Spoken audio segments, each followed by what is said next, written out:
Nii, aeg on nädala ülevaade teha. Vaatame üle siis nädal lõikes uudised, et nagu eelmine kord see uudistesse sisse väga enam piiluma ei hakka. Et uudiste kauplemine on omaette teema, omaette oskus ja et mitte anda siis vale signaale inimestele. Et vaatame lihtsalt üle, et millised on niisugused olulisemad, märgilisemad päevad, kus meil midagi siis on oodata toimumas. Esmaspäevane päev, midagi erilist meil tulemas ei ole, on teatud riikides pühad, eurotsooni kohta siis eriti, on suht siuke vaikne nädal ja esmaspäeva siis õhtupoole New Yorgi sessiooni aegas on tulemas meil siis USA dollarile ja Kanada dollarile PMI uudised veel erinevad. Et midagi erilist esmaspäeval toimuda ei tohiks, et see, mis trend nädala lõppedes meil oli, et see ideaalis siis peaks jätkuma. Edasi teisipäev on meil tulemas siis PMI uudiseid eurotsoonile, et teisipäevane päev natukene siuke heitlikum juba, et tasub olla tähelepanelik siis turgudel ja on ka siis Briti naarel tulemas PMI uudised. Et teisipäeval võime näha siis natuke rohkem volatiilsust, natuke rohkem liikumist turgudel. Edasi kolmapäev on meil tulemas siis Uus-Meremaa dollarile uudised, siis kui me magame. Loodan, et inimesed magavad siis selle ajal. Ja on tulemas ka siis eurotsooni kohta erinevad uudised, retail sales tulemas meil siit Itaaliast ja siis terve eurotsooni kohta ka retail sales kuu lõikes ja aasta lõikes. Ja edasi tulemas siis New Yorgi sessiooni ajal õhtul meie aja järgi siis kell 9:30 on tulemas siis intressimäärade otsus. Et kolmapäeval tasub olla siis väga-väga tähelepanelik, kui teil on tehingud siis õhtul lahti, et võiksid olla ideaalis siis vähemalt break-evenis või siis mitte tehingud võtta. Nii, edasi neljapäev. Neljapäeval ka euro kohta väga olulisi uudiseid ei ole, on tulemas Saksamaalt uudis, et muud olulist euro kohta ei ole. Ja siis GBP kohta ka tulemas neljapäeval meil intressimäärade teatis uudised, et neljapäev siis ka GBP suhtes rohkem volatiilne ja rohkem siis siukseid ettearvamalt liikumisi võib esineda. Edasi neljapäeval tulemas veel siis New Yorgi sessiooni ajal on töötusmäära uudised erinevad, et need mõjutavad siis ka turgu väga palju, et siis USA dollari paare, näiteks GBP USD, Euro USD, NZ USD, AUD USD, USD CAD, USD JPY, et kõiki neid paare, siis need uudised mõjutavad hästi suurelt. Ja viimaseks siis reede, suht siuke tühi, vaikne päev, mitte midagi erilist toimumas ei ole. On meil mingi Euroopa päev Luksemburgis. Pole sellesse väga sisse süvenenud, mis päev see täpselt on. Ja siis on tulemas Hiinale, Hiina ääni kohta erinevad uudised ja siis New Yorgi sessiooni ajal Kanada dollaril. Midagi muud olulisemat väga ei ole. Kuu algus, suht siuke vaikne. Nii, vaatame graafikutele, mis meil toimus graafikutel. Nii, võtame siit natukene pilti puhtumaks. Sai siis oodata erinevaid stsenaariume, kahte erinevaid stsenaariumi, võtame isegi 4 tunni peale, kahte erinevaid stsenaariumi ja et kas turg, siin kus me nüüd siis eelmine nädal konsolideerusime või lõpupoole, kas turg nüüd murrab siit kohe allapoole, ehk et hakkab kohe siit alla tulema, või siis mängitakse teist stsenaariumi, et turg liigub ülesse, haarab veel likviidsuse ja siis liigub alla. Et turg mängis välja siis meie selle teise stsenaariumi ja oleme jõudnud siis tagasi siia eelmisesse konsolideerumiskasti. Et väga oluline punkt ja siit ootaks nüüd turu siis allapoole läbi murdumist. Nii, võtame siit eelmised joonisid eest ära. See on siis GBP USD kohta. Nii, katsume siia ka pihta saada. Ehk et suures pildis märgin uuesti siia 2 stsenaariumi peale, et mida võib siis oodata turgu tegema. Võtame ka siia üles, nii, kas me saame siit kätte. Tuli vale ala. Nii, katsume siit selle 4 tunni kätte saada. Nii. Siin on meil ka siis 4 tunni supply demand. Et kuhu turgu ootaks siis tagasitõmmet tegema, kui ta seda teeb. 2 stsenaariumi, kas turg liigub siit allapoole, tuleb retesti ja liigub alla edasi, või siis turg tuleb ülesse, ideaalis siis haaratakse ära siit nii-öelda trendijoone likviidsus, jõutakse siis üles supply demandi ja siis hakkab meil suurem alla sulamine pihta. Et see siis vaade GBP USD-le. Et saada selle liikumisele kinnitust, siis viskan pilgu peale ka dollari indeksi liikumisele. Et dollari indeks ka siis täitis meie ootusi, küll päris siia supply demand ei jõudnud 4 tunni omasse, aga tuli tagasi siis sinna suurema ajaraami supply demandi korraks tagasi. Nii. Tõmbame nii, natukene puhtamaks. Ja USA dollaril on ka väga-väga suur potentsiaal liikuda veel ülesse poole edasi. Siia samamoodi nagu GBP USD-l siis peegelpildis tagurpidi, siis 2 stsenaariumi saab peale märkida. Kas turg liigub nüüd ülesse? Ei oota selle ala vastupidamist väga. Et kas turg liigub meil ülesse? Näeme mingit retesti ja jätkab veel üles liikumist. Või turg teeb siit alla tõmbe, korjab ära siit likviidsust meil, jõuab ideaalis siis siia 4 tunni supply demandi ja siis jätkab üles liikumist. Et graafikud peegeldavad siis omamoodi täpselt üks ühele vastupidist pilti, et kui üks liigub üles, siis teine ideaalis liigub alla. Ja GBP-le siis täpselt peegelpiltis vastupidine liikumine. Nii, euro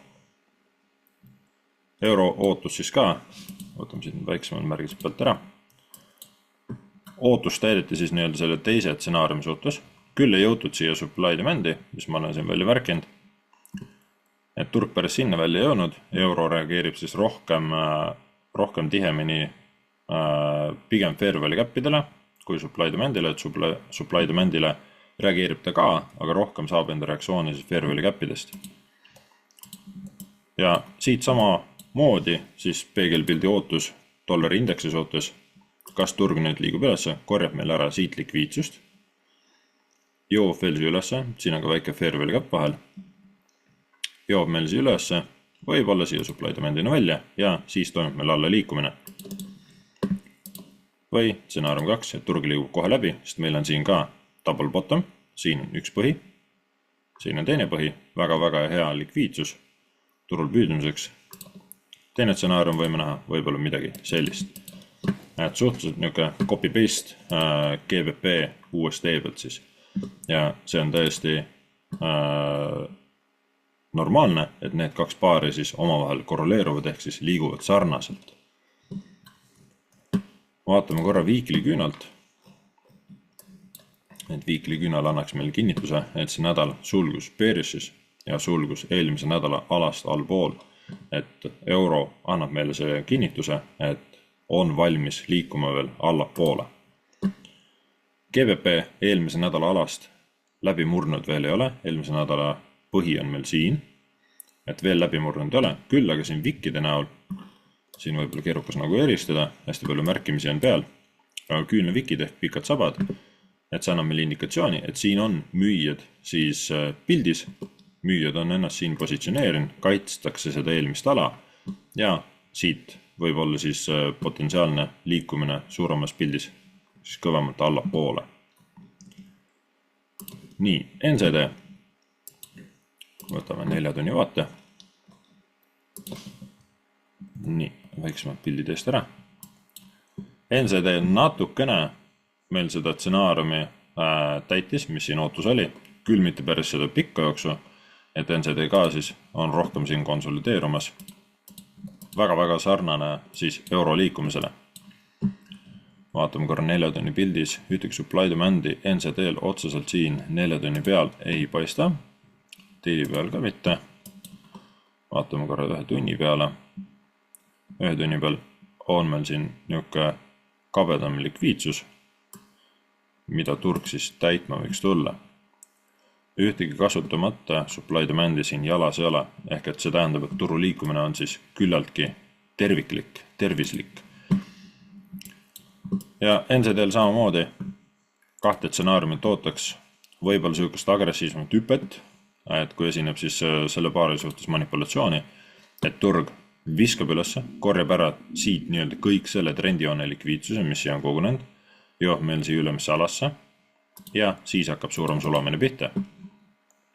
Või stsenaarium 2, turg meil on juba allapoole kergelt liikumas ja nüüd murtakse siit läbi, jõutakse siis siin allapoole kuskile supply demand'i või support resistant alasse, siin on suhteliselt ühesuunaline liikumine, esimene vastupanu ala tundub meil siin nagu olema, kus on varasemalt ka siis turg justkui põrget saanud.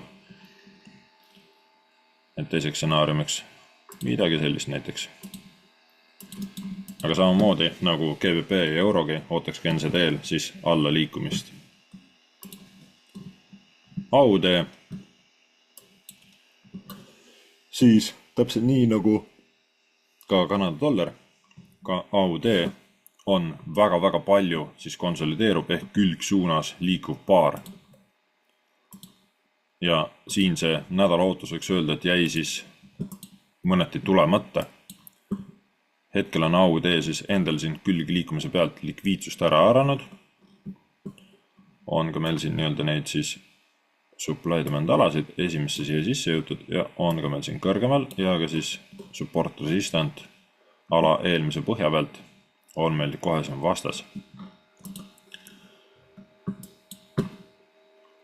Ehk AUD lõpetab enda konsolideerumise ja näeme siis stsenaariumi alla liikumises, kas nüüd austatakse siit neid alasid või liigutakse veel kõrgemale. Saame näha, aga stsenaarium 1 siis täpselt nii nagu GBP-l ja eurolgi ja NZD-l oleks, et liigub ülesse ja siis alla läheb ka pilti nii-öelda siis dollar liikumisega või stsenaarium 2, et turg liigub alla. Esimene support resistant ala paistab meil siin hinna vahemikus olema, et turg liigub alla, teeb enda tagasitõmbe ja siis jätkab suuremat alla liikumist.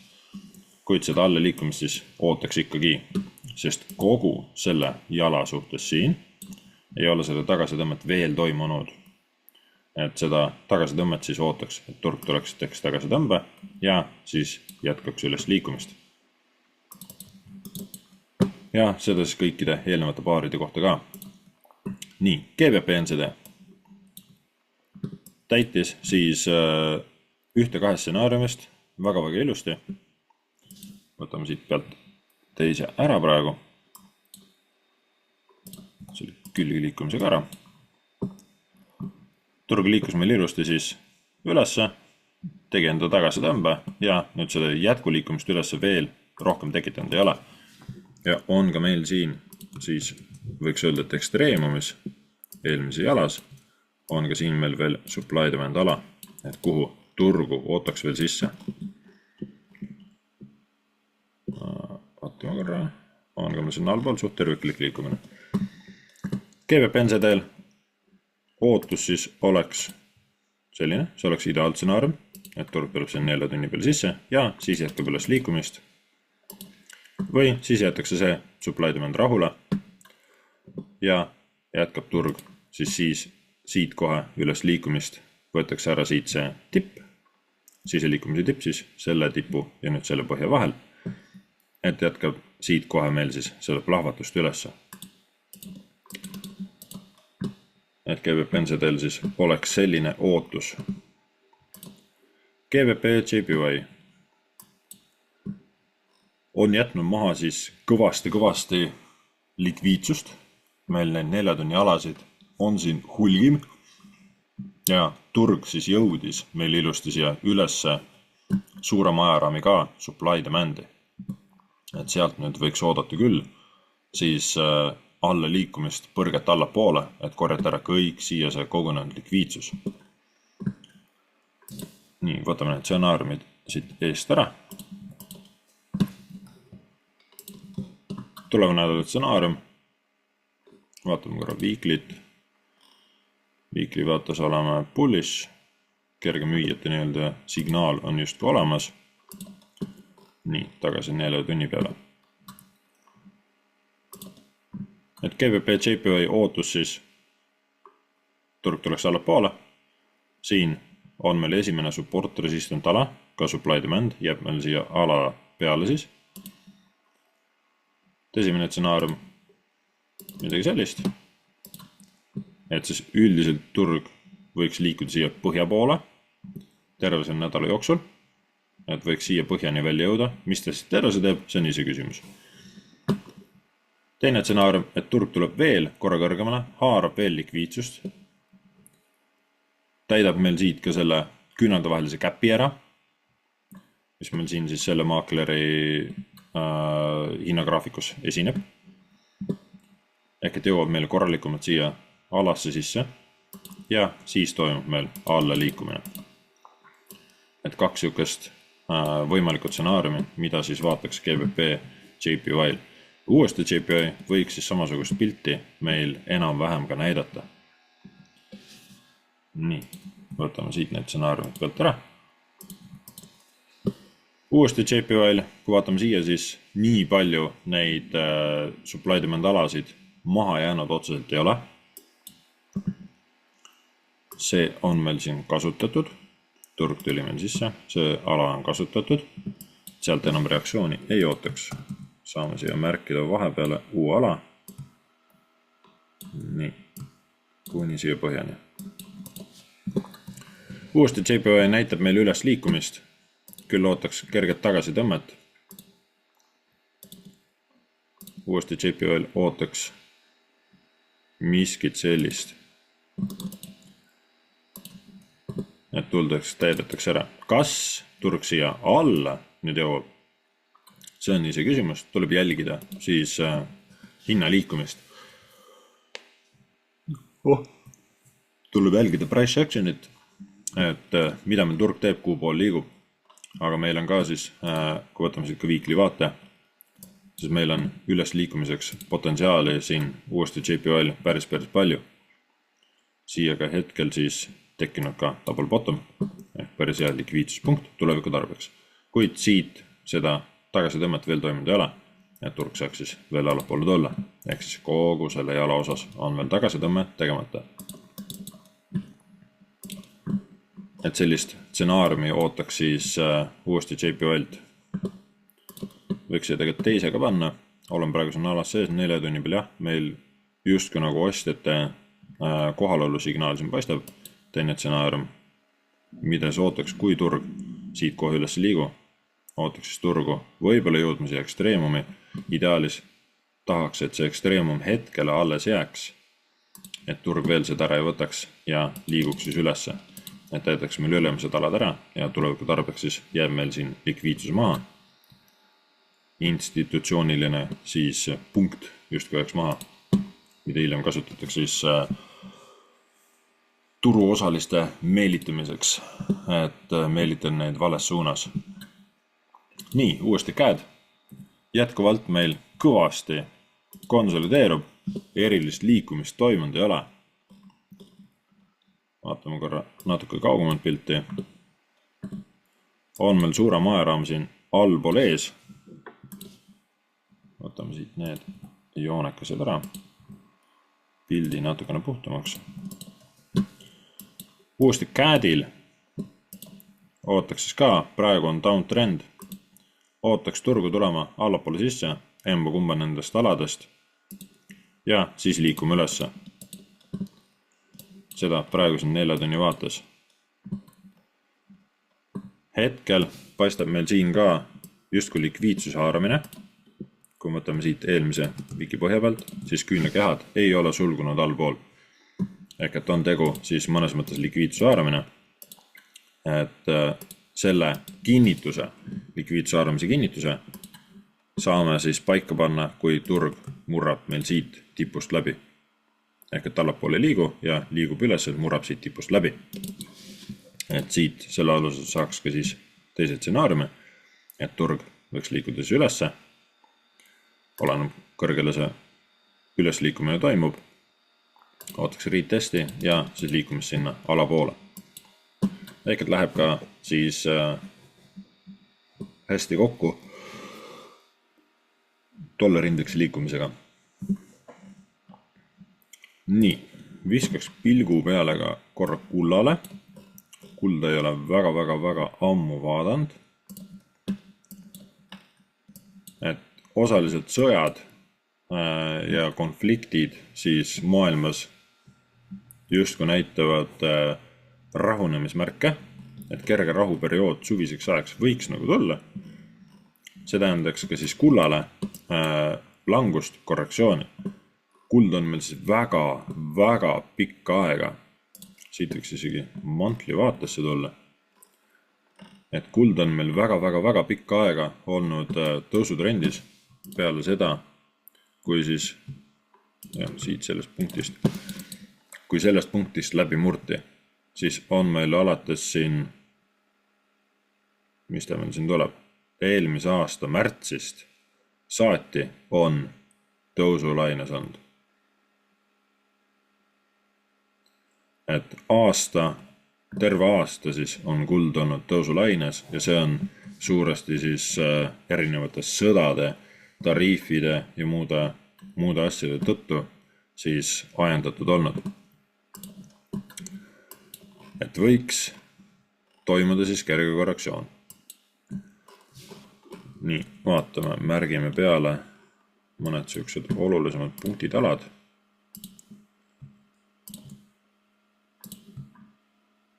Justkui support resistant alad on meil siin siis võimalik välja joonistada.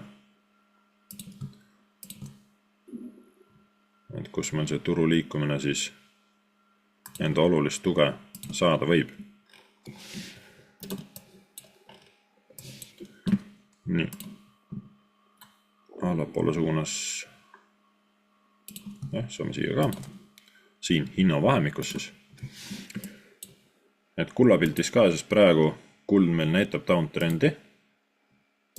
Väiksemas pildis on ta ka siis veel downtrend. Suur pilt on loomulikult uptrend, meeletu kasv ja tõus. Et ei ole kulda väga ammu analüüsinud, ei kauple kulda igapäevaselt. Vahest arva, viskan pilgu peale, aga üritan eemal hoida, sest kulla kauplemine on väga ettearvamatu. Aga vaadates praegu siin seda turupilti, siis mida oodata, ootaks siis pigem langust kullale. Kuld võiks enda siis korrektsiooni teha meil siin tuleva nädala jooksul. See ei pruugi olla garanteeritud, iial ei tea, käib mingi pauk jälle kuskil maailmas ja kuld lendab jälle kõrgustesse. Kui need eelmised hinnapiirid, need psühholoogilised piirid, mina ootasin 3000-ni, siis 3200-ni, sealt edasi 3400-ni ja need hinnapiirid on kõik siis ületatud, purustatud. Järgmine hinnapiir, psühholoogiline, siis minu mõistes oleks niuke 3600, 3500-ni on meil siis kuld ka siin jõudnud nipin-nabin. Aga kaks võimalikku stsenaariumi, et mida siit välja joonistada praegu näen, et kas kuld jätkab meil nüüd seda langustrendi või siis pööratakse jälle, toimub mingi hull asi maailmas ja pööratakse siis turg jälle tõusutrendi suunas. Et kaks sellist võimalikku suunda ja tuleb vaadata siis kuu poole see turustruktuur ennast joonistuma hakkab. Kuid Forex paaride suhtes siis on ootus tulevaks nädalaks see ja tuleb vaadata siis kuu poole meil turg liikuma hakkab. Et nagu alati juhin tähelepanu siis sellele esimesele poolele, et kas hakkab liikuma ülesse või hakkab liikuma alla, siis võib oodata, et terve nädala algus, kui liigub ülesse, siis terve nädala algus kuni sinna kolmapäeva-neljapäevani liigub meil siis ühes suunas ja siis üks aeg näeme seda murdumist. Kuid ka teinekord suurte uudistega võib see tõus olla väga agressiivne, momentaalne, et terve ühe päevaga. Vaat, selline minu vaade tuleval nädalale, vaatame, kuidas turg toimetab. Eelmine nädal siis turg liikus ootuspäraselt, uudised tulid ka ootuspäraste tulemustega ja saame näha siis, mis uus nädal meil ees ootamas on. Tehke enda analüüsid, kontrollige neid ja vaatame siis, kummale poole see asi meil liikumise võttis. Edu turgudel tulevaks nädalaks ja tulemuste rohket, õpirohket uut nädalat.